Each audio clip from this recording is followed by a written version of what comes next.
Mayoritas ulama berpendapat bahwa orang yang pertama kali melakukan wakaf adalah Nabi Muhammad SAW. Beliau mewakafkan sebidang tanah untuk pembangunan Masjid Quba di Madinah. Selain itu, Nabi Muhammad juga mewakafkan 7 kebun kurma seperti kebun A'raf, Syafiyah, Dahlal, dan Barqah yang hasilnya digunakan untuk kemaslahatan umat. Beliau juga mewakafkan perkebunan Muhairik, yaitu harta yang diberikan setelah pemiliknya gugur dalam perang Uhud, dan menyisihkan hasilnya untuk kebutuhan keluarga selama setahun. Sementara sisanya dipakai untuk membeli kuda, senjata, dan membantu perjuangan kaum muslimin. Namun, sebagian ulama lain berpendapat bahwa Sayyidina Umar bin Khattab adalah orang yang pertama kali mewakafkan harta dalam Islam. Pendapat ini didasarkan pada hadis riwayat Ibnu Umar tentang wakaf tanah Khaybar. Tanah itu diperolehnya sebagai harta rampasan perang dari kaum Yahudi. Wakaf di masa sahabat Umar bin Khattab. Wakaf tanah Khaybar menjadi wakaf pertama yang dicatat secara resmi. Umar menetapkan bahwa hasil tanah diberikan kepada masyarakat yang membutuhkan dan mengatur hak pengelolanya agar bisa makan darinya dengan sewajarnya. Pada masa Abu Thalhah, setelah turunnya Quran Surat Ali Imran ayat 92 yang menyebut bahwa kebaikan sejati adalah memberi harta yang dicintai. Kemudian Abu Thalhah segera mewakafkan kebun kurma Bairuha, yaitu kebun kurma terbaiknya dan tempat favorit Rasulullah. Rasulullah memuji wakaf itu dan menyarankan agar hasilnya diberikan kepada kerabat terdekatnya. Umar meminta petunjuk kepada Rasulullah, dan Rasul menganjurkannya untuk menahan pokok harta dan menyedekahkan hasilnya untuk para fakir miskin, kerabat, ibnu sabil, dan tamu-tamu.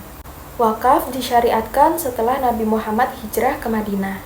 Selain masjid dan kebun kurma, wakaf juga melibatkan berbagai bentuk aset produktif lainnya. Beliau memberikan contoh penting bahwa harta tidak hanya untuk dimiliki, tetapi dapat diberdayakan demi kemaslahatan umat. Prinsip wakaf yang dicontohkan Rasulullah adalah menahan pokok harta dan memanfaatkan hasilnya untuk umum tanpa menjual, menghibahkan, atau mewariskan pokoknya. Kemudian, pada masa sahabat Utsman bin Affan, beliau membeli sumur rumah dari seorang Yahudi agar kaum muslimin tidak kesulitan air, terutama di masa kemarau. Sumur tersebut kemudian diwakafkan untuk masyarakat dan digunakan pula untuk menyuburkan kebun-kebun kurma. Keuntungan dari kebun tersebut sebagian dipakai untuk rakyat, sebagian disimpan atas nama Utsman, dan hingga kini wakaf tersebut masih memberi manfaat kepada masyarakat sekitar. Kemudian ada syarat-syarat wakaf.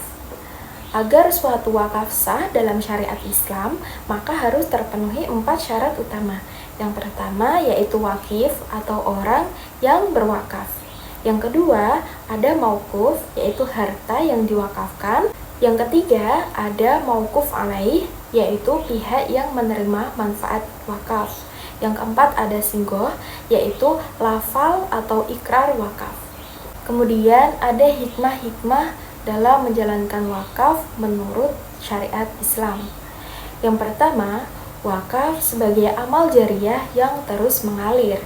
Yang kedua, tentunya bisa mendekatkan diri kepada Allah Subhanahu wa Ta'ala. Yang ketiga, dapat memberdayakan harta untuk kebaikan dan kemaslahatan umat. Yang keempat, ada meningkatkan kesejahteraan sosial. Dan yang terakhir adalah mewariskan kebaikan antar generasi. Sekian penjelasan tentang wakaf dari saya. Kurang lebihnya mohon maaf. Wassalamualaikum warahmatullahi wabarakatuh.